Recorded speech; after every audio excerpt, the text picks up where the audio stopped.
Halo warga nobar yang kalau akhir bulan duitnya tinggal recehan. Kayak apa kabarnya bebuhan The King of Angsulan. Kembali lagi bersama Mang Tobi, sang pengangguran profesional yang kali ini akan membawa bebuhannya beretaan melihat aksi legenda Jean-Claude Van Damme yang tampil beda, yakni bisu, trauma, tapi mematikan. Yang mana beliau di sini tidak mengeluarkan sepatah kata pun, cukup pakai tangan dan kaki buat bikin musuh rata tanah. Sebuah konten dari Mang Tobi nang cocok banar gasan mengawani bebuhan pian yang lagi harap-harap cemas nunggu gajian. Biar pian ingat kalau uang itu memang penting buat ubah nasib. Jadi jangan boros cuman buat order micat tiap minggu. So, tanpa berlama-lama lagi, siapkan mata, telinga, dan anu-anuan kalian semua. Mari kita nobar dan inilah Widayong. Film ini berawal di pinggiran kota Washington DC, sebuah kawasan yang sekilas tampak indah namun menyimpan sisi gelap di baliknya.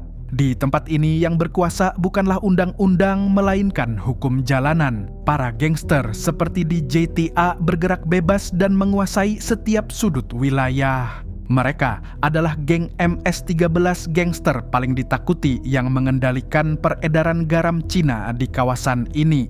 Bagi para pecandu, tempat ini adalah surga. Namun, bagi warga biasa, ini adalah neraka. Sedangkan bagi seorang remaja berusia 14 tahun bernama Lukas, tempat ini adalah satu-satunya dunia yang ia kenal sejak kecil, tempat ia belajar tentang kerasnya hidup. Setiap hari Lukas mengayuh sepedanya dengan sebuah tas di punggungnya.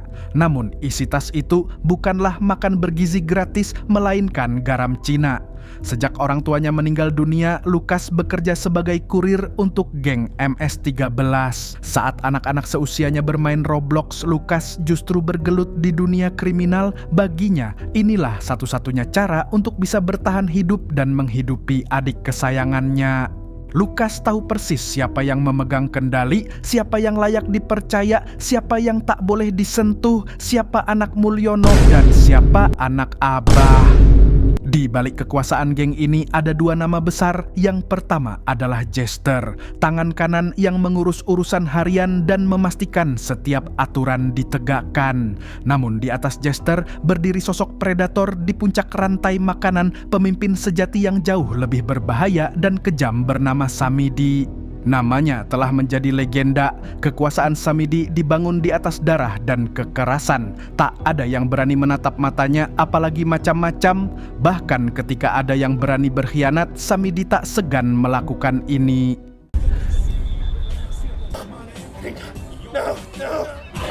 Namun masih tersisa orang baik di kalangan itu. Salah satunya adalah Daniel yang diperankan oleh aktor favorit saya.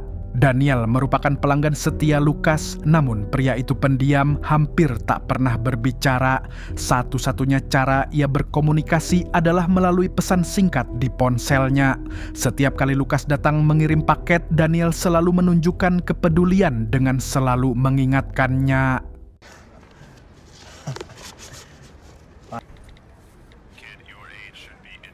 Namun Lukas hanya mengabaikan nasihat pria boomers itu. Mau tidak mau, ia harus tetap menjadi kurir demi duit, meski sebenarnya impiannya adalah menjadi atlet bisbol. Selain Daniel, ada juga Abah. Bedanya Abah tidak mengonsumsi garam Cina, tetapi terlilit utang pada geng tersebut. Saat Lukas datang untuk menagih utang, pria tua itu meminta tambahan waktu karena istrinya sedang sakit. Lukas yang sejatinya masih memiliki belas kasihan memberi Abah tenggat 1 minggu lagi, meski tahu risikonya besar jika Samidi mengetahuinya. Sebagai ucapan terima kasih, Abah pun menyerahkan sekantong buah kepada Lukas untuk dibawa pulang. Sementara itu, Samidi sang bos gangster hidup dalam kewaspadaan tinggi. Ia yakin FBI terus membuntutinya dan hari ini ia ingin semuanya berjalan tanpa gangguan. Apalagi ia tengah menyiapkan pesta pernikahan untuk adik kesayangannya. Meski dikenal bengis, Samidi menunjukkan sisi lembut saat bersama keluarga.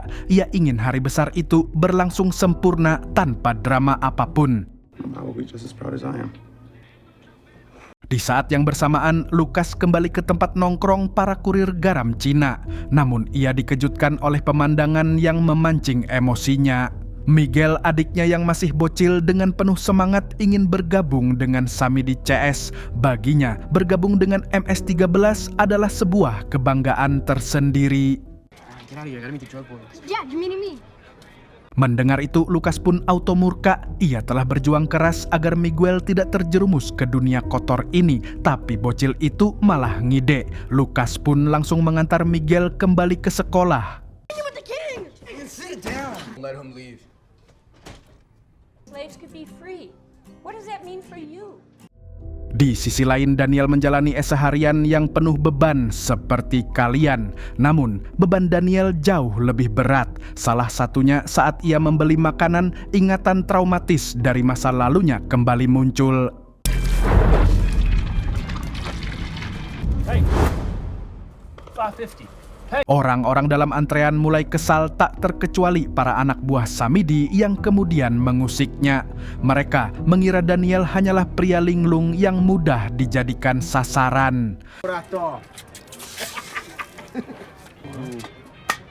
you gonna do about Daniel pun memilih untuk tidak melawan, memilih mengasingkan diri dan menelan garam Cina untuk menenangkan pikirannya. Namun ketika anak buah Samidi yang lain mulai menyerang,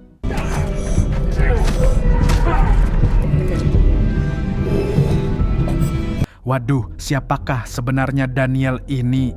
Sementara itu, di kediaman Samidi, persiapan pesta pernikahan semakin ramai. Keluarga calon mempelai pria yang merupakan warga biasa datang dengan wajah campuran antara canggung dan ketakutan. Ya jelaslah, mereka berhadapan langsung dengan bos gangster paling ditakuti. Di tengah suasana itu, Lucas muncul membawa hasil pengiriman hari ini. Berbeda dengan yang lain, Lucas diperlakukan sangat istimewa oleh Samidi. Ia bahkan bisa menemui Samidi kapan saja, sesuatu yang tidak bisa dilakukan kurir biasa. Lucas! Look at the bride. Venga, venga. Lucas, come here. Big dog. Di momen itu pula, Samidi bahkan memberikan Lucas setelan jas untuk dikenakan di pesta dan memintanya hadir di hari penting adiknya. Namun di tengah itu, Jester tiba-tiba datang membawa salah satu gangster yang berkhianat. Your boy Boogie, no. I'll get it, buddy, I promise.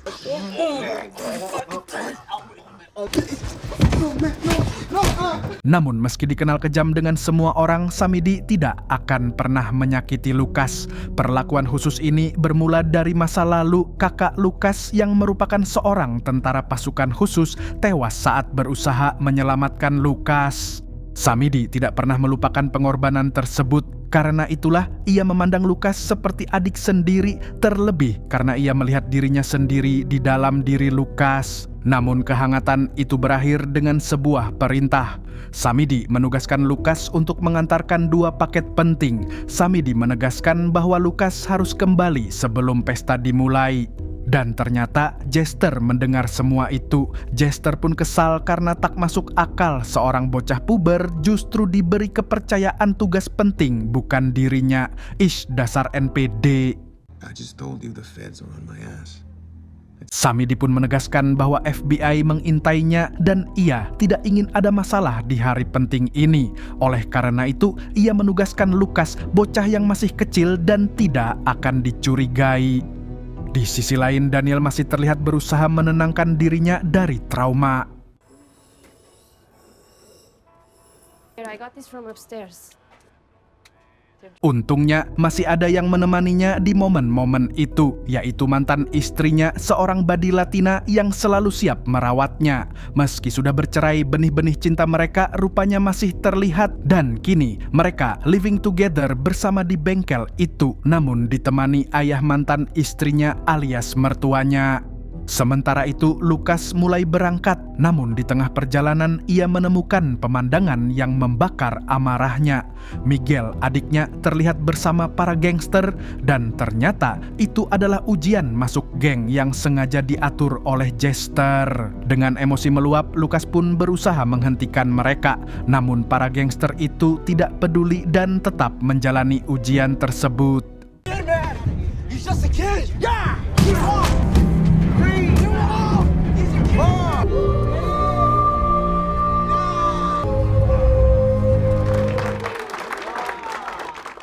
Tak punya pilihan lain, Lucas akhirnya menegaskan bahwa dirinya berada di bawah perlindungan Samidi. Dengan nada mengancam, ia memperingatkan bahwa ia tengah menjalankan misi penting. Seketika, tak satu pun dari mereka berani melawannya. It's too late for me, but you're smart. Sementara itu, Daniel yang sedang menyetir tanpa sengaja melihat seorang pria tak bernyawa di pinggir jalan dan dikelilingi polisi.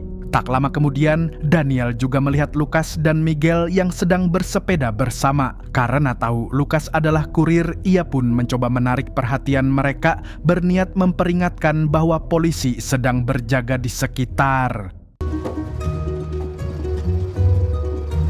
I'm getting you out of here. Namun Lucas terus melaju, fokus membawa Miguel pulang. Dalam benaknya, Lucas sadar bahwa Miguel telah terjerumus terlalu jauh. Ia semakin yakin untuk menjauhkan adiknya dari dunia gangster. Sesampainya di rumah, Lucas berkemas terlalu gegabah sehingga tanpa sadar salah satu paket garam Cina terjatuh ke lantai.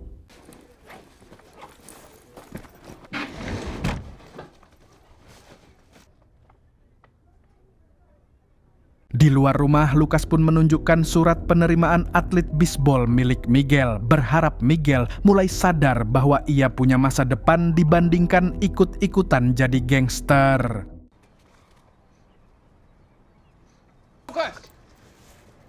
Namun tepat ketika mereka hendak pergi, Jester dan anak buahnya datang dengan amarah karena Lucas belum menyelesaikan pengiriman. Padahal merekalah yang sebelumnya sengaja mengganggu Miguel hingga membuat Lucas terlambat. Mereka kemudian memaksa kedua bersaudara itu untuk ikut menemui Samidi.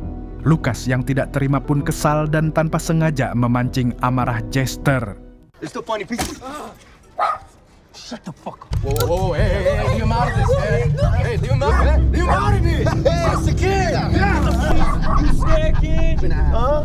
You scared? Fucking bitch, huh? That's just my nigga. Go with me, brother. Tiba-tiba, truk milik si Abah sengaja menabrak di dekat mereka, menimbulkan kekacauan dan membuka peluang Lucas dan Miguel untuk kabur.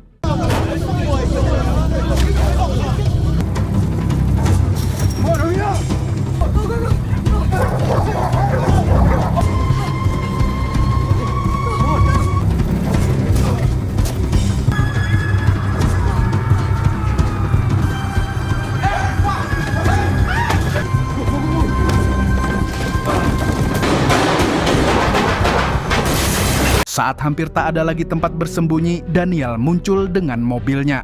Tanpa pikir panjang, Lucas dan Miguel naik dan bersembunyi, sementara Jester dan anak buahnya mengejar dengan sepeda motor. Dan terjadilah kejar-kejaran yang menegangkan.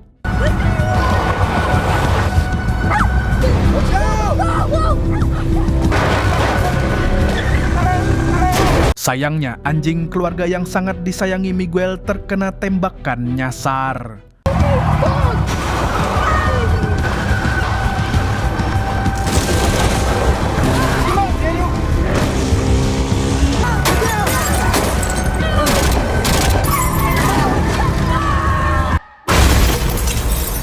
Namun akhirnya mereka menabrak tembok hingga kaki Miguel terluka. Meski begitu, mereka tetap berusaha untuk melarikan diri. Dan tanpa Lucas sadari, satu paket garam Cina tertinggal di dalam mobil. Oh tidak!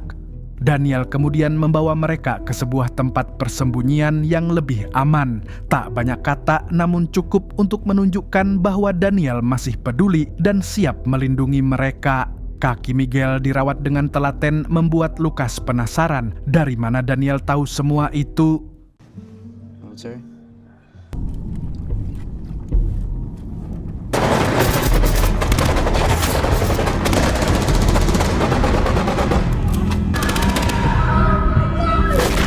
Ternyata terungkap siapa Daniel sebenarnya. Ia adalah mantan tentara pasukan khusus yang masih menyimpan kemampuan luar biasa. Tidak heran ia bisa melawan para jamet dengan mudah. Namun di tengah itu, Lucas menyadari sesuatu yang membuatnya dakdikduk ser-er karena semua paketnya telah hilang. Ingatannya berputar cepat. Satu paket terjatuh di rumah, yang lainnya tertinggal di mobil yang hancur.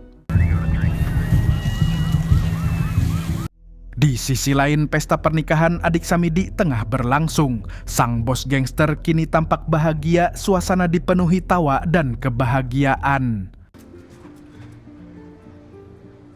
Namun momen itu buyar ketika Jester masuk ke pesta melaporkan kegagalan pengiriman Lucas dan hilangnya garam Cina.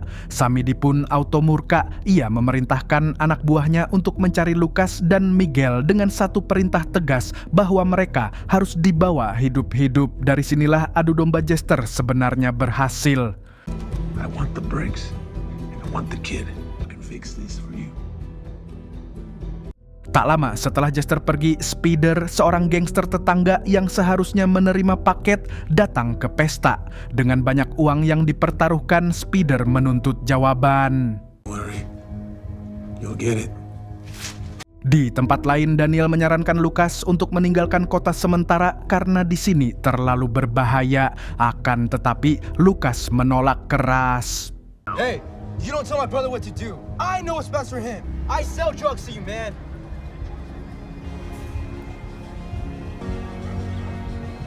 Lucas tetap bertekad untuk pulang, menemukan paket yang hilang dan menyelesaikan tugas dari Samidi. Just me.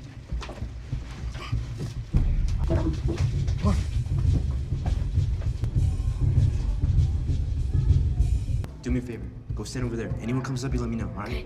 Dengan bantuan bocil jamet temannya, Lucas berhasil menyelinap kembali ke rumah. Ia segera menuju kamar dan menemukan paket yang hilang di bawah ranjang. Tanpa menunda, ia mengajak Miguel untuk pergi.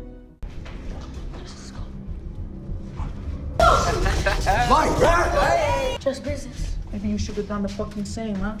Namun ternyata pengkhianatan terjadi. Si bocil jamet yang membantunya justru memberitahu Jester. Jester pun datang bersama anak buahnya. Lucas ditangkap dan diseret untuk menghadap Samidi. Di sisi lain, Daniel tak kajut ketika mengetahui bahwa ayah mertuanya telah dianiaya secara brutal oleh anak buah Jester. Hal ini menjadi sebuah peringatan karena ikut mencampuri urusan geng. You know what's gonna happen to you if you're going there alone? Do you know? Peristiwa itu menjadi titik balik bagi Daniel, menyadari bahwa geng itu tidak akan berhenti. Ia pun memutuskan untuk beraksi. Mantan istrinya sempat memohon agar Daniel mengurungkan niatnya karena dianggap sangat berisiko. Namun, tekad Daniel sudah tidak tergoyahkan. Sementara itu, Lucas dan Miguel dibawa oleh Jester atas perintah Samidi. Di waktu yang sama, pesta pernikahan yang semula dipenuhi tawa, musik, dan kebahagiaan mendadak berubah drastis. Suasana hangat itu runtuh ketika Spider memasuki dapur dan dengan sikap angkuh melecehkan seorang pekerja perempuan. Melihat kejadian itu, amarah Samidi memuncak dan tak terbendung. Di hadapan banyak tamu, ia meluapkan kemarahannya dengan menghabisi Spider secara brutal.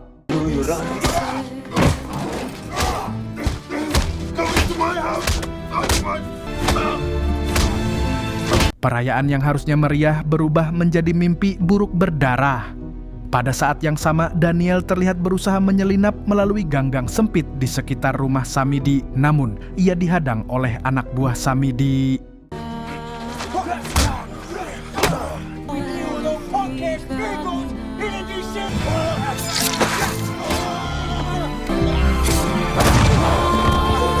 Meski 2 lawan 1, Daniel berhasil melumpuhkan mereka satu persatu. Ia bahkan menangkap salah satu dari mereka untuk dimanfaatkan sebagai umpan, menarik perhatian FBI yang sejak awal mengawasi dari kejauhan. Dan strategi itu untungnya berhasil. Beberapa menit kemudian, pasukan federal pun menyerbu rumah Samidi.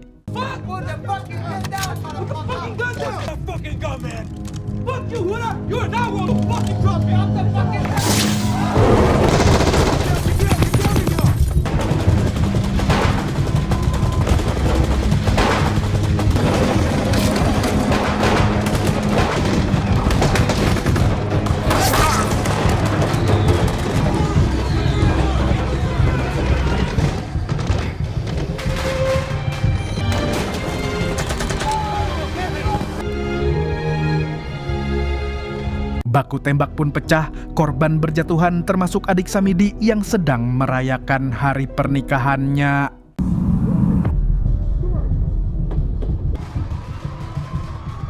Samidi sontak syok melihat adik kesayangannya tewas di depan mata. Sementara itu, Daniel berhasil mengevakuasi Lucas dan Miguel dari pesta pernikahan yang hancur berantakan. Mereka berusaha memanfaatkan kekacauan untuk segera kabur.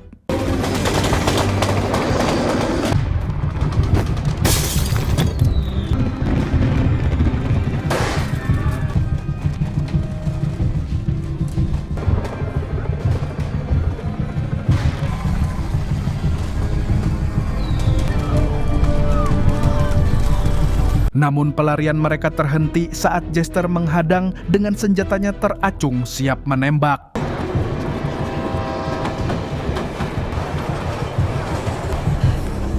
Saat harapan hampir padam, Samidi muncul dari balik kegelapan. Ia menghentikan Jester dan menatap Lucas dengan mata penuh amarah dan kekecewaan, merasa pengkhianatan Lucas yang ia anggap keluarga telah menyebabkan kekacauan.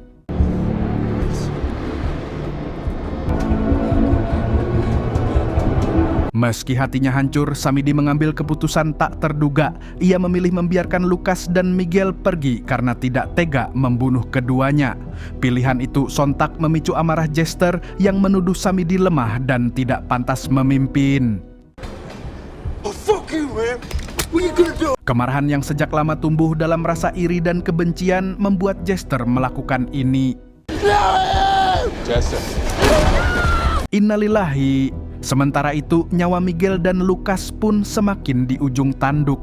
Daniel yang dari tadi diam saja akhirnya mencoba bernegosiasi dengan mengembalikan paket berisi uang yang sepanjang film diincar Jester.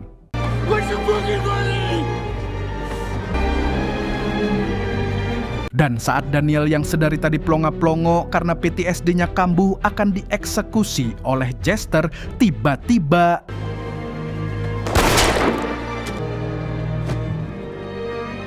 anjir, ternyata yang menghabisi Jester adalah si bocil Jamet, teman Lucas yang sebelumnya mengkhianatinya, kini kembali untuk menebus semua kesalahannya.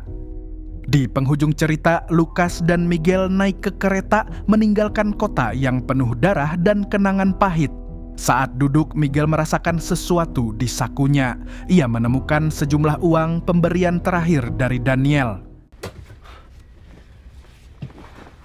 Mereka menganggap itu bukan sekadar uang, melainkan simbol harapan untuk memulai hidup baru, jauh dari lingkaran kekerasan. Dengan begitu, film pun tamat. Jadi apa pelajaran dari film ini? Lingkungan itu ngaruh banar sama nasib. Lihat si Lucas, si bocil ini jadi kurir garam Cina karena tinggal di sarang gangster. Tapi dia berani ambil risiko buat kabur demi adiknya. Dan satu lagi, jangan munafik soal duit. Lihat tuh si Miguel, dia bisa senyum di akhir karena nemu duit di kantongnya. Kada kekaya bebuhan pian pang. Kalau merasa lingkungan pian toksik, kawan-kawannya tidak benar, ya pindah. Jangan cuma ngeluh tapi tetap nongkrong di situ-situ aja. Dan ingat, uang memang bukan segalanya, tapi segalanya butuh uang buat memulai hidup baru. Kerja yang rajin, jangan berharap dapat duit instan di kantong kayak di film ini. Ngintu namanya hungang, ujar Amang Agus Tamban. Semalam Sidin memadahi aku. Segitu dulu dari Mang Tobi, sang pengangguran profesional, kembali mengingatkan, Mang Tobi hanya punya satu channel YouTube, yakni Nobar Saja. Sampai jumpa di video selanjutnya. Dan kalau begitu, Bos Mas Yono, silahkan passwordnya apa ya? Burung gundul pamit dulu.